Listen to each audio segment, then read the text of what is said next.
Good afternoon and welcome to another video. And in today's video I want to talk about lens hoods. No, I don't have a camera in my hand. But first, just quickly while I'm here, I'm coming through to where I'm going to get to. I just wanted to show you this composition.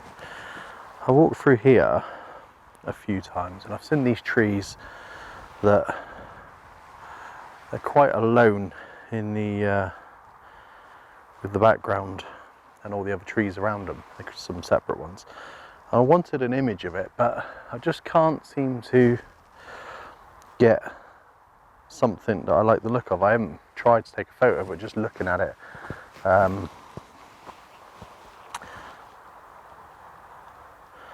so this tree, this is the big tree that I was looking at, but I just don't like the way the background sort of blurs into the top of the tree, and the angle, if I come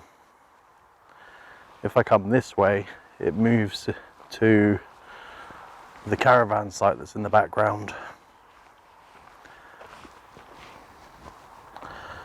So it doesn't really give me a lot of options with that tree. There's a few other trees there scattered about. There's a little tree, I can see just a little one beside it, which looks okay, but I think that one there, but I think this one just looks that little bit better. I feel like I need to be just a little bit higher. I don't mind the tree coming through the top of the field and breaking that line. It's just that I'd want it to be a lot higher and with a clearer background, like with the separation. Otherwise I think it just doesn't look very good, but it looks like a nice tree though. Be a lovely photo. Maybe if I get a little bit of time one day, I might cross the field and have a look at the other angles. So yeah, just wanted to show you that whilst I was on the way to where I was going.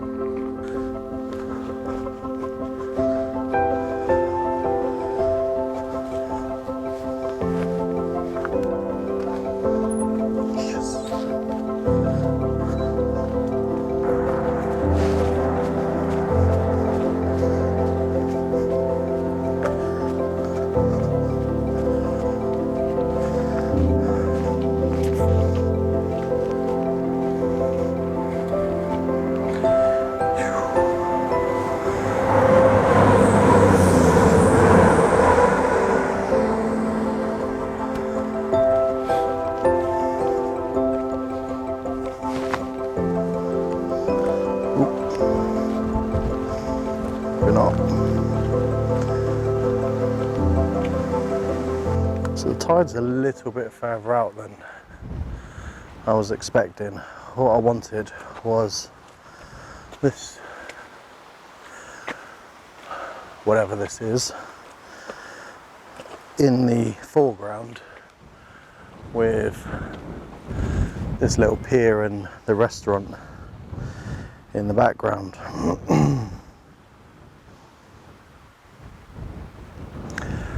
The tide's a little bit too far out.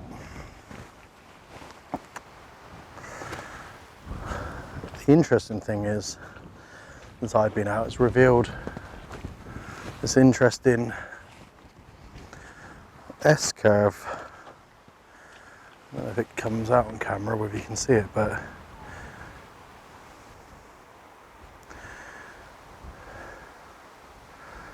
goes all the way around. But trying to get out to get a composition of it,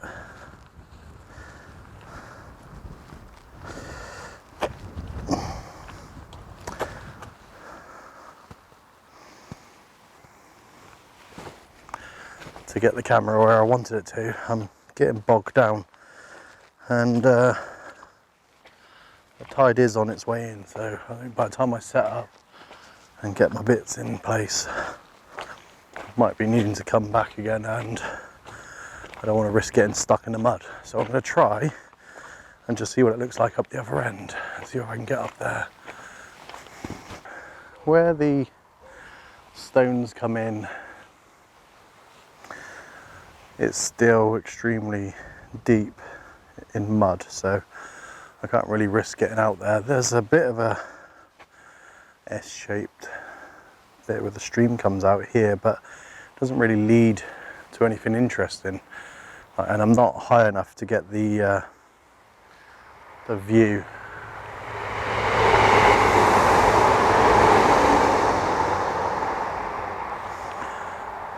Unless I was up on the train lines.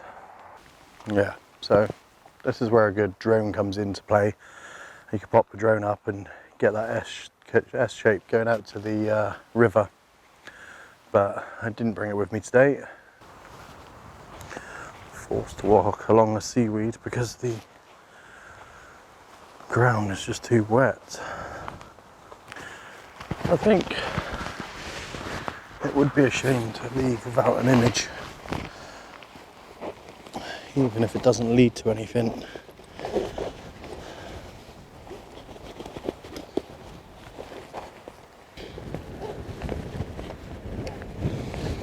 A wide or a zoom? I'll try zoom, to be honest. Let's try the 50.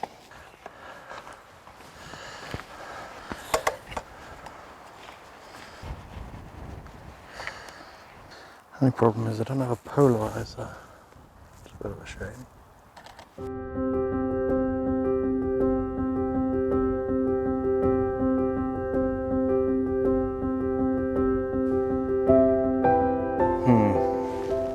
Could be a problem. What I might do is put the 200, 70 to 200 on, and then polarizers on it. So I'm going to put on a step up ring, and then I'm going to pop on a polarizer. Try and take some glare out of the water. Don't like to screw them on too tight because they get quite hard to get back off again. I'm just going to punch into the leading line there that goes through the image. I think it might be a little bit too close. Just going to come over here a bit. So I've got these little rock things, whatever they are, covered in seaweed. I'm guessing they're rocks underneath there.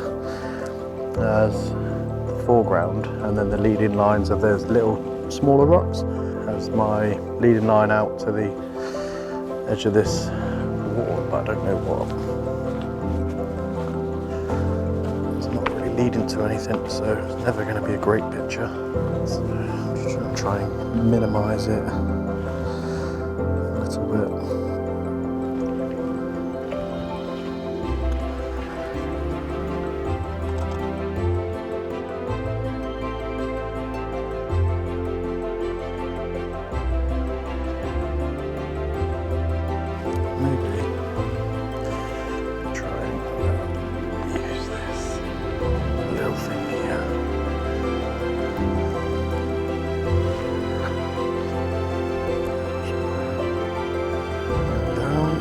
And then F18, try and get a bit more depth of field in here. 6 per second. It's a bit cam shake, but if you can see the back of this, it's moving quite a lot. So I might bump the ISO up to, it's going to go right up to 1600, I think. Give me 1/25 of a second. Maybe I'm going to go reduce the aperture to F14. Give me an extra bit of the more shutter speed there. I might photo stack it. I'm just trying to photo stack it. So what I'm going to do, take a dark image just to signify there's a gap between this. So then I focus on the foreground. So F14, 200 per second, ISO 1600 to compensate for the wind that I'm getting. Circular polarizer, hopefully if all goes well, photo stacked image, third image,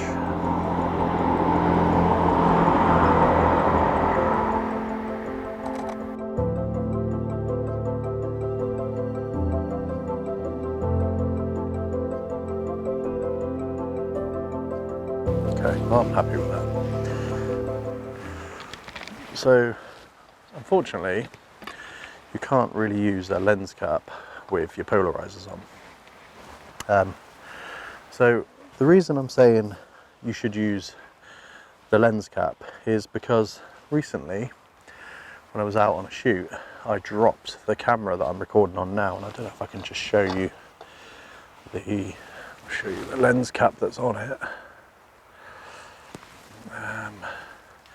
So you can see here it's all damaged all around here, and what I'd done was I'd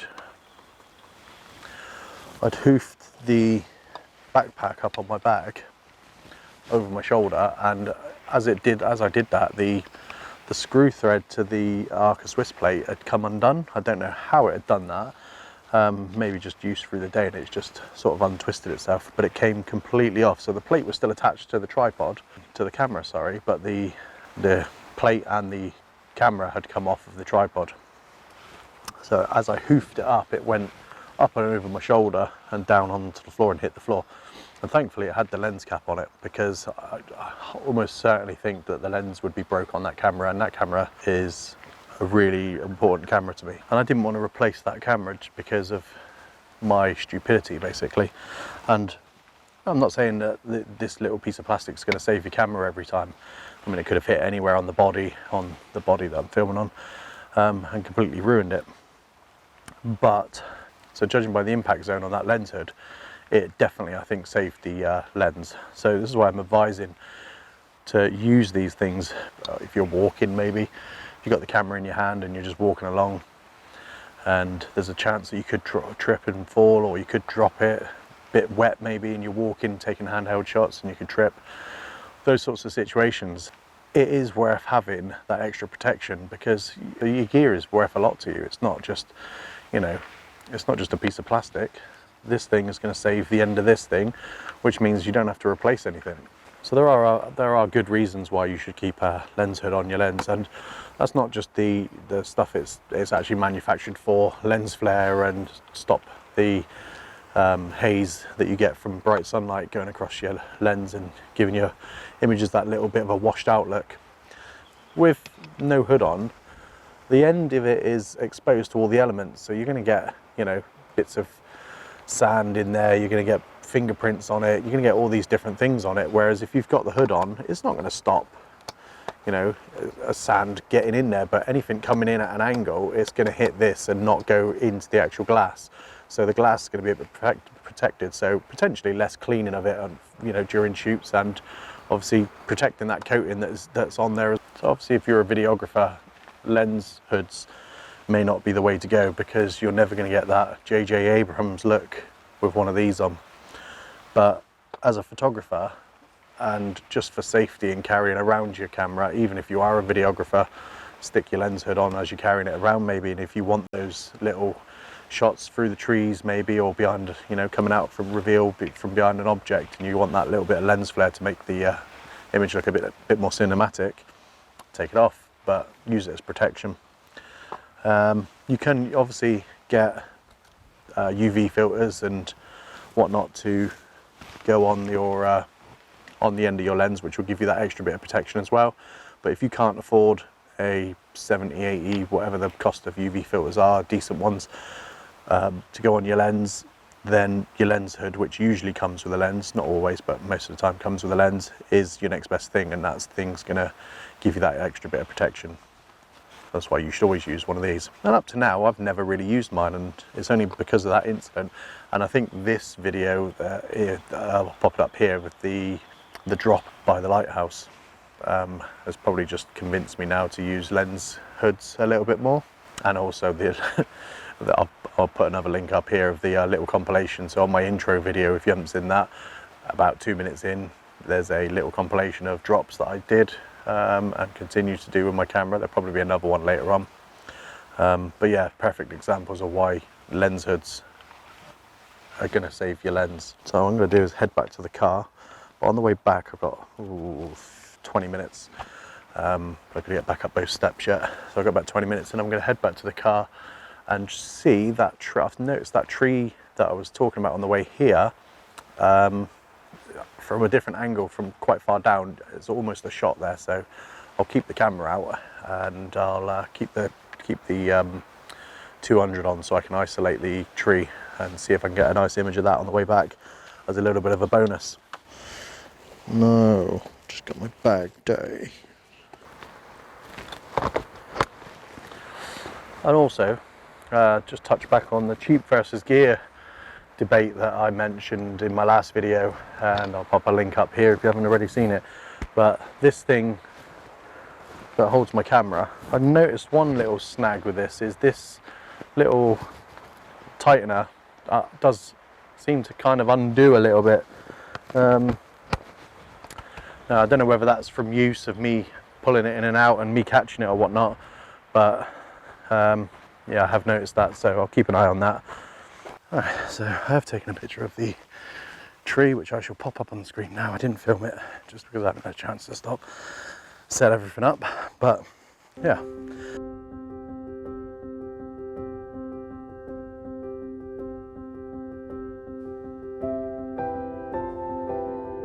Hopefully it turned out okay. So thanks for watching, and if you like the video, please do consider giving it a thumbs up, and if you haven't already, please do consider subscribing. Really do appreciate that. Please do also let me know in the comments what you think of the lens hood debate, whether that's something you agree with. Do you keep your lens hoods on for safety, or do you not care? And I'll catch you on the next one.